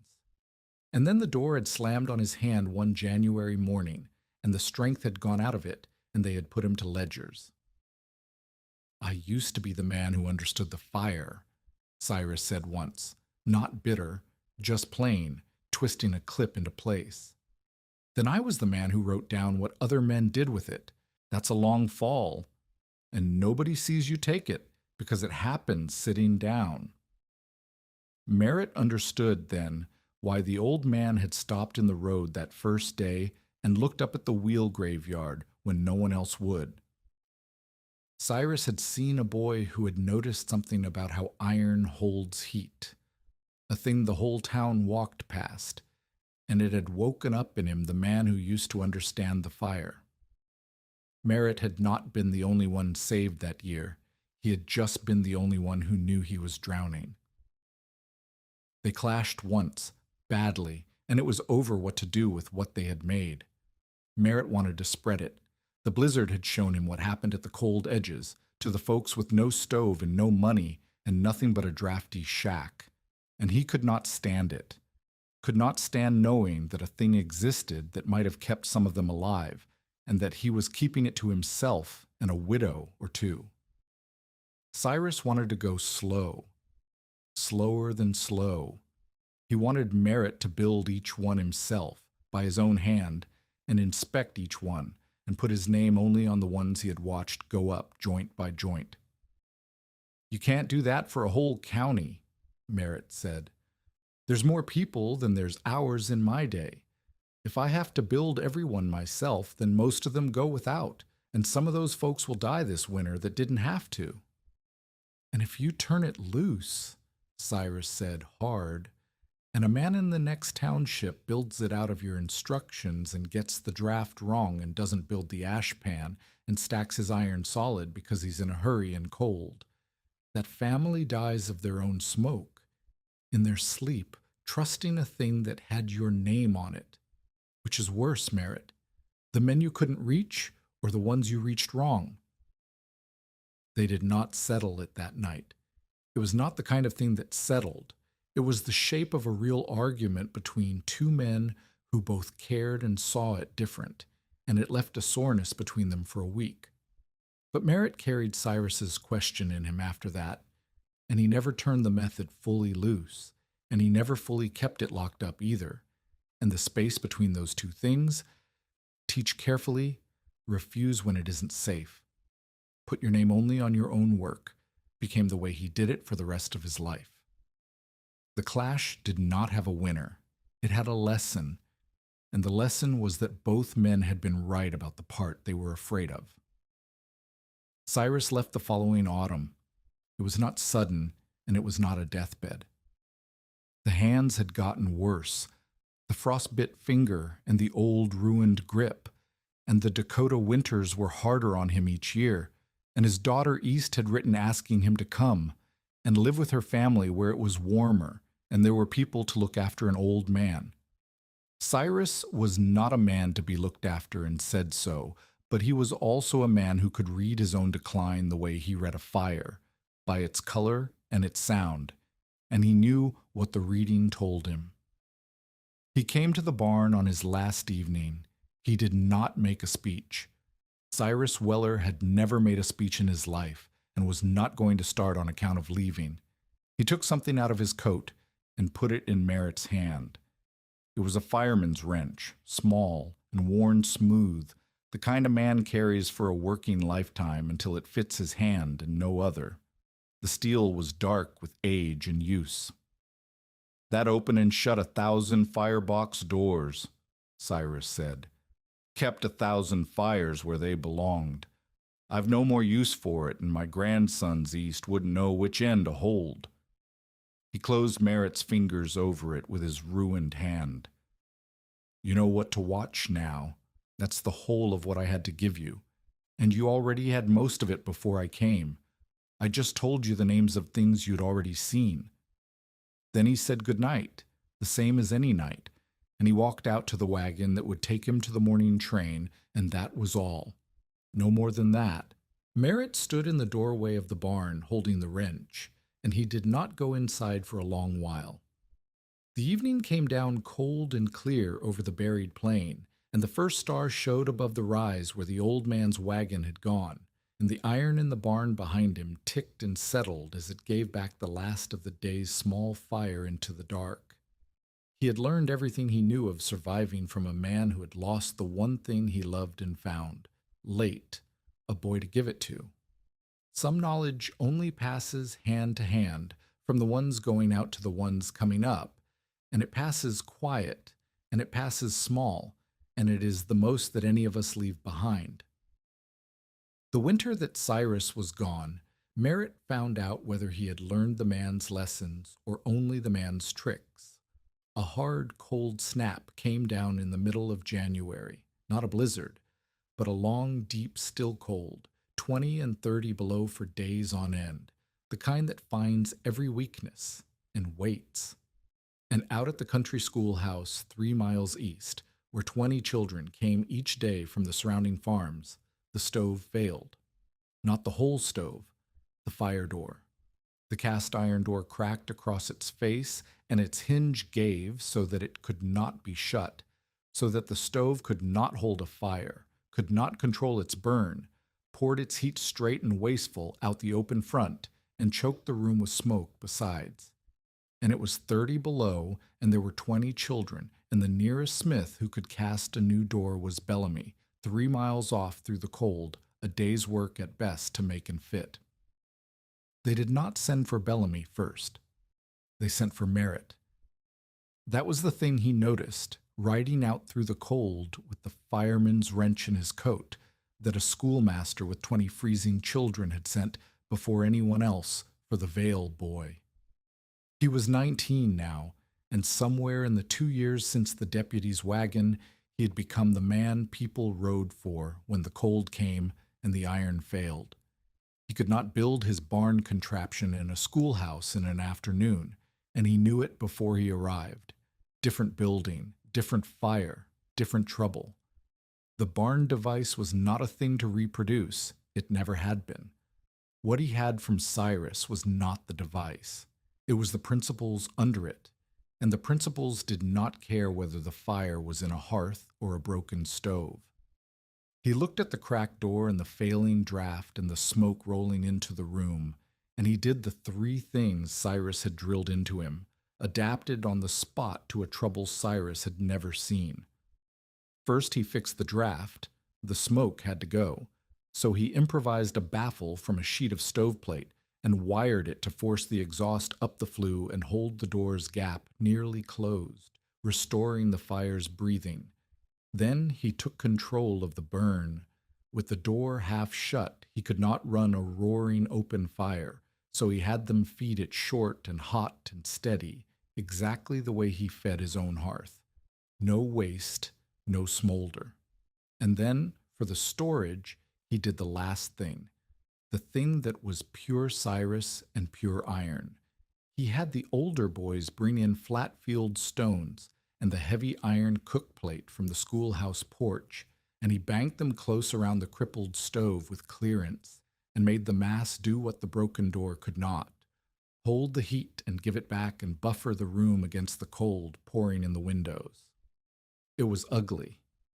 It was a patch, a temporary thing, and he told the schoolmaster plainly it was a patch, and to get a proper door from Bellamy the moment the cold broke. But it held. The 20 children sat through the coldest week of that winter in a warm enough room heated by a broken stove, a wired baffle, some field stones, and a boy who had learned from a dead-handed fireman that you fix the air first, control the fire second, and store the heat last.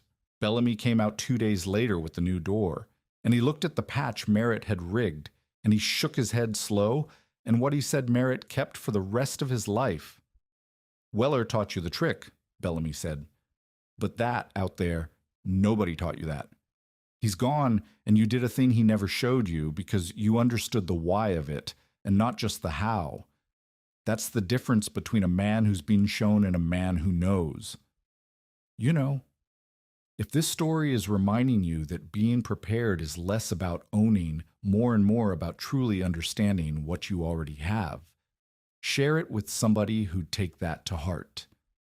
Orrin Mott's war changed that same winter, and it changed because of the cold snap in the schoolhouse and 100 smaller things, but mostly it changed because Mott was not, underneath his anger, a stupid man. He had watched the demand for worn iron rise instead of fall. He had fought it, complained of it, tried to shame it, and none of that had put a coin in his pocket. And somewhere in that long cold, he did the arithmetic that a trading man does when the world will not go back to how it was. He stopped fighting the new thing and started asking how to sell into it. He came to Merritt.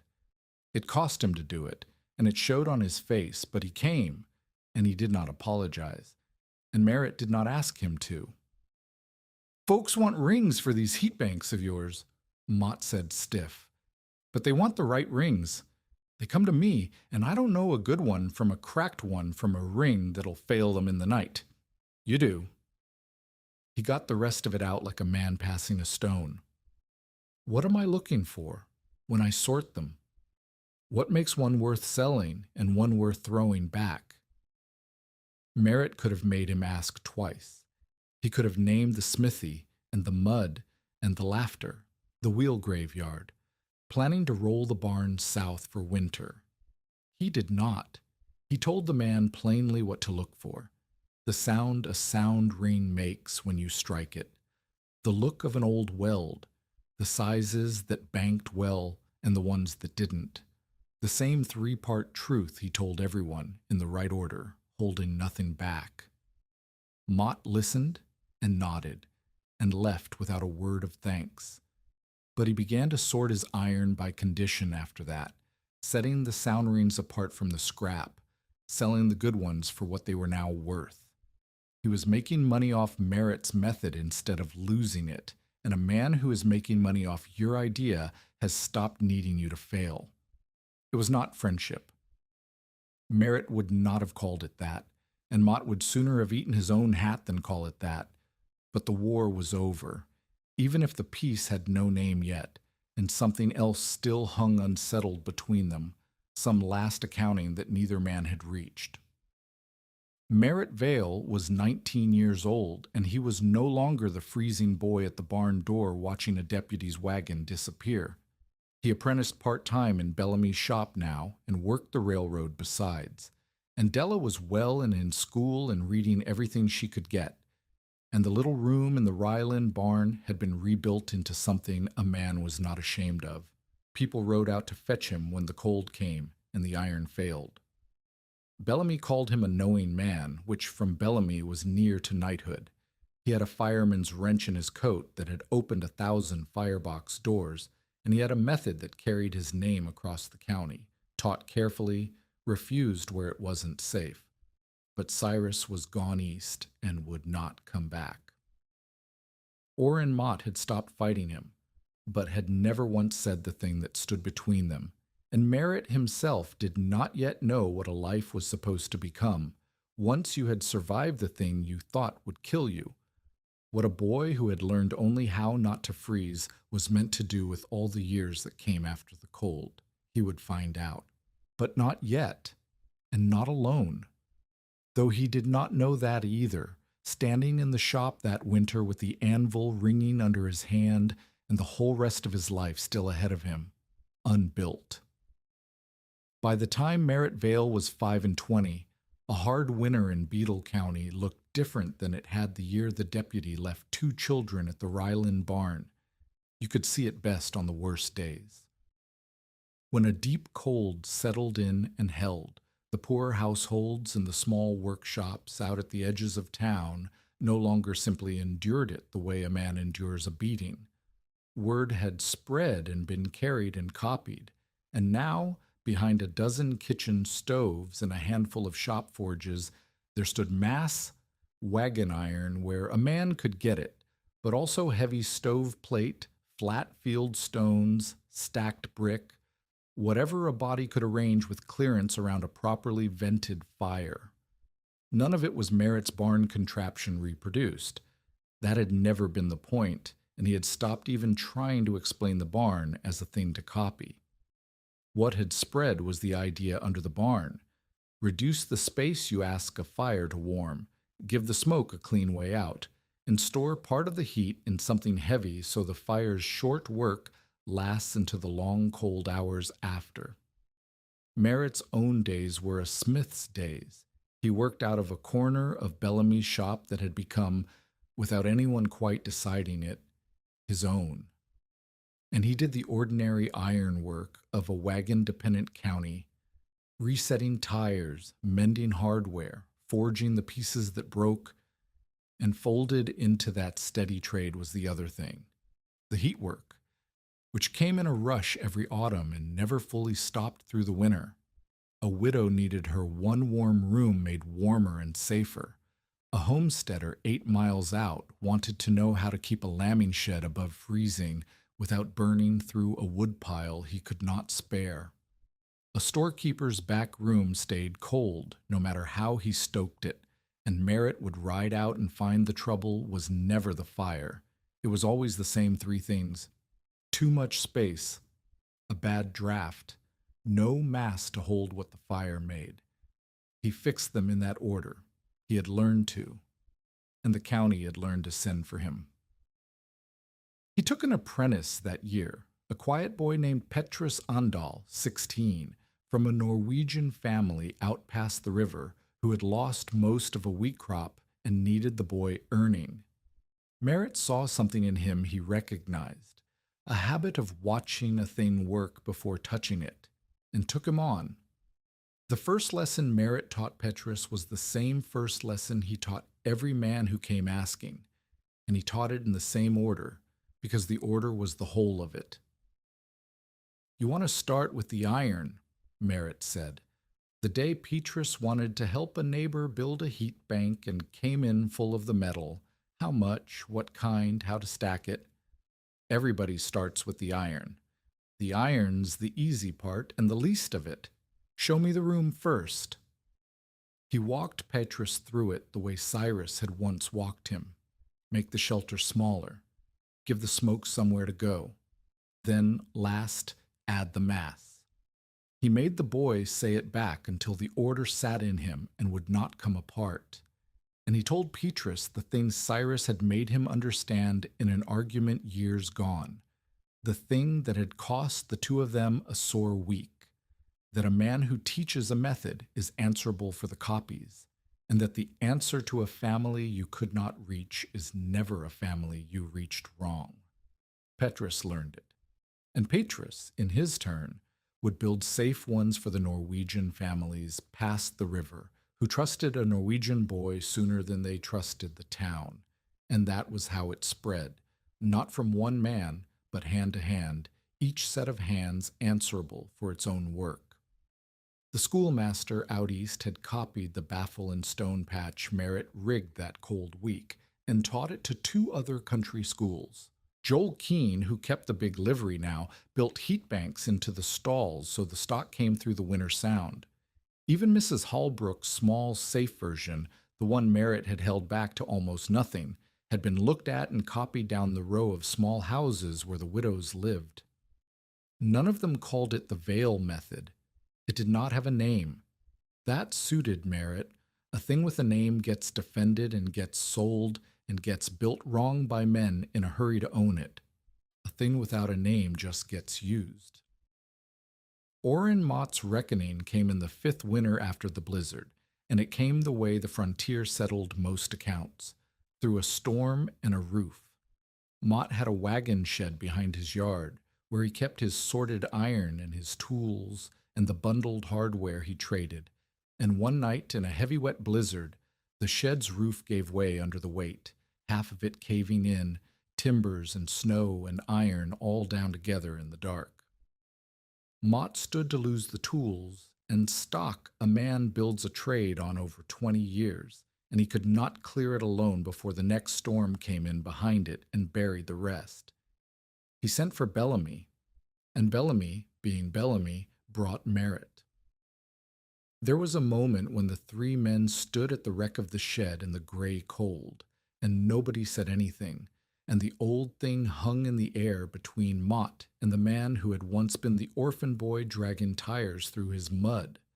Merritt could have named it. He could have stood there with his arms folded and made Mott ask twice, the way Mott had once made him stand in the smithy yard while men laughed. He did not. He picked up a timber and started clearing, and after a moment Mott bent and took the other end, and they worked. They worked most of a day, the three of them, hauling out the buried tools and the twisted stock, racing the next storm, and somewhere in the middle of it, digging out a corner where the collapse had crushed a pile of old rings, Mott stopped. He stood holding a single warped wagon tire, rust-eaten, cracked at an old weld, and he was looking at a mark stamped near the crack. Bellamy's mark, the old smithy stamp. And Merritt saw the man go still.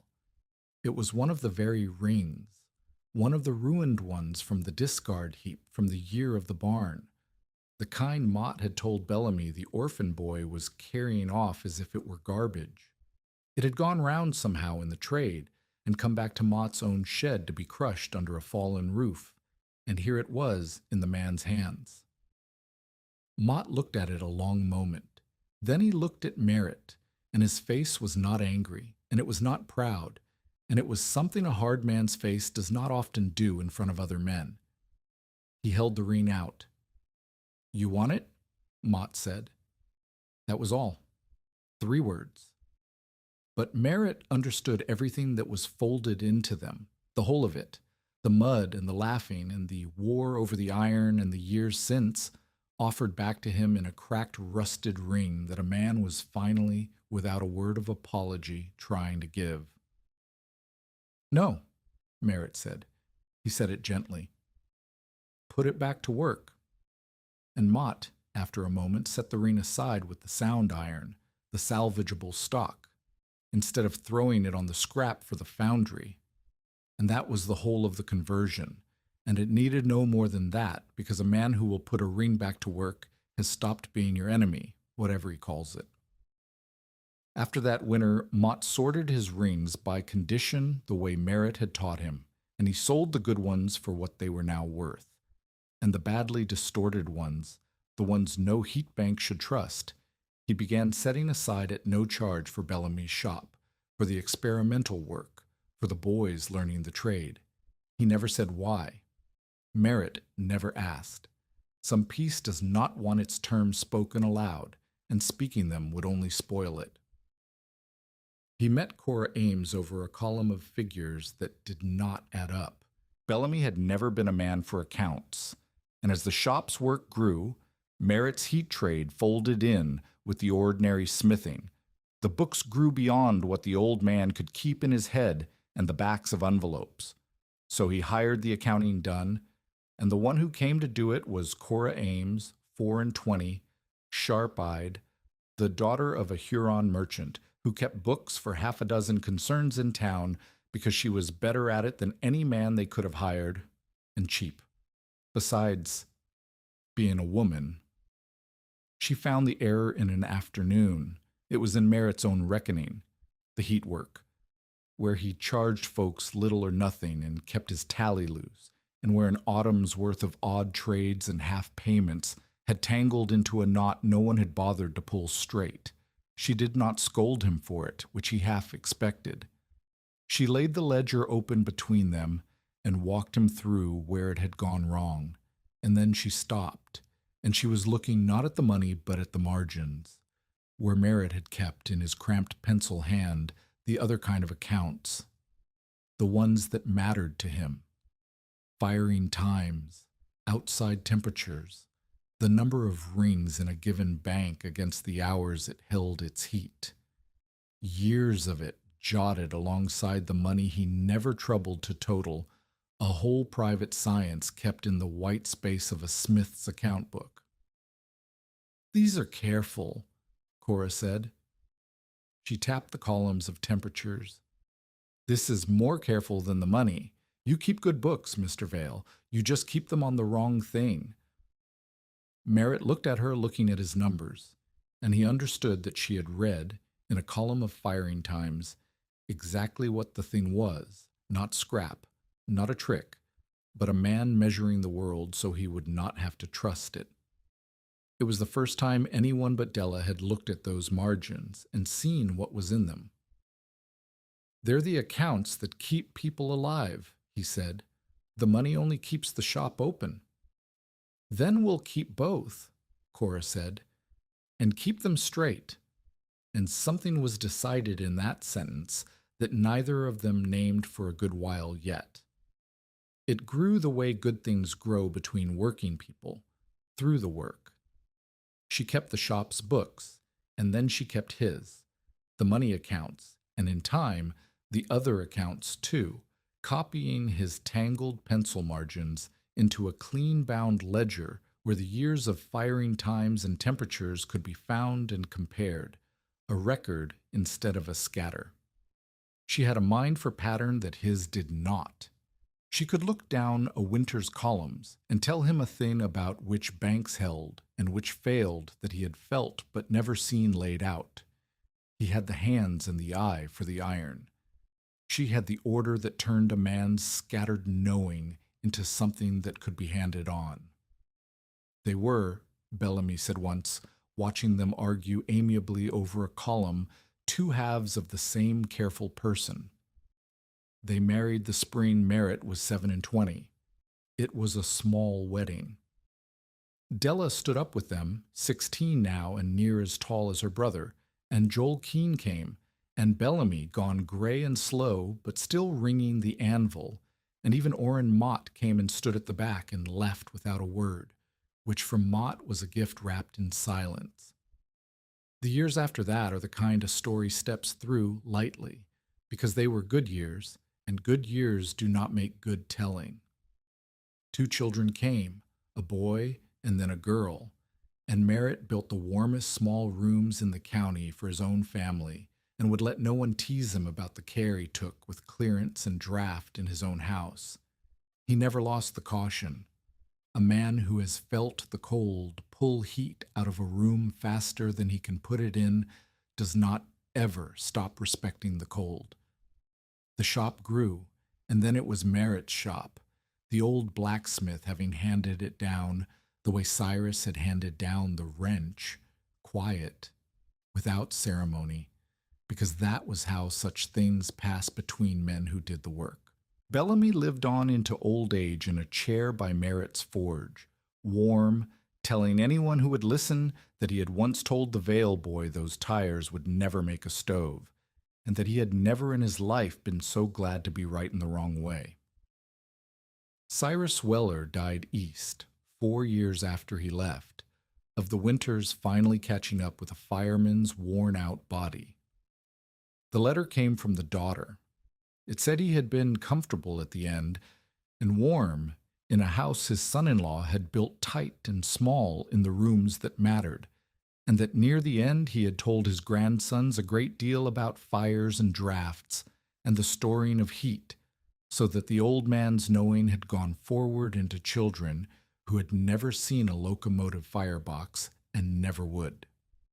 Merritt read the letter twice, and then he went out to the shop and worked past dark. He did not say much for a few days. Then one cold evening he took the fireman's wrench out of his coat, where it had ridden every day for years, and he set it on the bench in front of Petrus Andal, who was near a man now and near ready. "This opened 1,000 firebox doors," Merritt said. "It's not much to look at, but the man who gave it to me told me the names of things I'd already seen, and that turned out to be the most anybody ever gave me. You know what to watch now. Watch." He did not explain further, and Petrus did not ask, because some knowledge only passes hand to hand, small and quiet, from the ones going out to the ones coming up. The wrench had opened firebox doors on roads Cyrus fired, and troubles Cyrus never dreamed of, and now it would open more, in hands the old man never met, and that was the only kind of forever a working man's knowing ever gets. And it was, Merritt had come to think, enough. Della grew up to be the keeper of it all. She had been the one reading the thermometer aloud in the freezing dark of the first tests, 10 years old, calling out the numbers while her brother learned what the iron would do. She never lost that. She finished her schooling and taught for a good many years at the country school east of town, the same school whose stove Merritt had once patched with a wired baffle and a heap of field stones. And she kept, all her life, the bound ledger Cora had started, the record of firing times and temperatures and ring counts, adding to it, ordering it, so that when a young family or a new smith needed to know what held and what failed, there was a book that told them in a woman's clear hand where a boy's cramped pencil had left off. She outlived her brother. That is the way of it sometimes. The one you spend your youth keeping alive, keeping you long after. And when Merritt was gone, she took the ledger down and read it through. And she said to the young smith who had come asking that the strangest thing about her brother's whole life's work was written on one particular page. A page with nothing profound on it anywhere, only firing times and outside temperatures, and a few pencil marks noting how many rings stood in each bank. That was all. Numbers. The ordinariness of it was the whole point, she told him. He had not been a genius, and he had not been touched by God. He had survived, and then he had spent a life helping others survive by the plainest thing there is. He had measured. He had watched what the iron did after the fire was gone, and he had written the numbers down, and he had not wasted what little he had. End script. Immediate legacy. By the time Merritt Vale was an old man, better than 60 households, schools, and workshops across Beetle County, and the townships around it kept heat the way he had taught it. Never the barn contraption itself, which no one but a desperate boy would ever have built, but the plain principle beneath it, carried hand to hand until no one could say any more where they had learned it. The country school east of town kept his wired baffle and its bank of field stones for 30 winters, and 3 other schools copied it, and not one of the children in them ever knew the name of the boy who first rigged it against a stove with a broken door. Protagonist's fate. Merritt Vale lived out his whole life near Huron, a repairsmith, never famous, never rich, known only in his own county and known there completely. He carried a fireman's wrench in his coat until the winter he died, and it was worn smooth by then from 2 men's lifetimes of use. He died in his sleep in a small, tight room he had built to hold its heat, in the deep cold of a January night, and Della, who found him in the morning, said the iron by the banked hearth was still faintly warm, still giving back the last of the fire he had made before he slept. Echo close.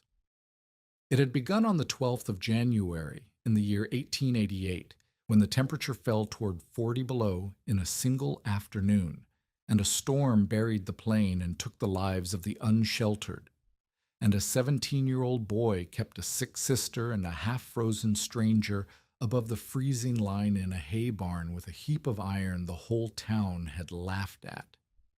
"A wheel tire belongs on a wheel, boy," the blacksmith had told him in the smithy yard, while the men laughed. "It won't make you a stove." And Bellamy had been right. The tires never became a stove. They did a smaller and stranger thing than that. They gave a boy with almost no money a way to hold on to a little of the heat he could afford to make, long enough for a small warm room inside a great cold barn to last a single killing night. Years later, when Bellamy's old shop stood empty and the barn was long torn down, a single rusted wagon tire still leaned against the rear wall, worth nothing, looking like exactly what everyone had always said it was. On a bright winter afternoon, the low sun came through its center and fell on the floor in a perfect circle of light. The iron had never made heat. Merritt Vale had simply learned not to waste what little he had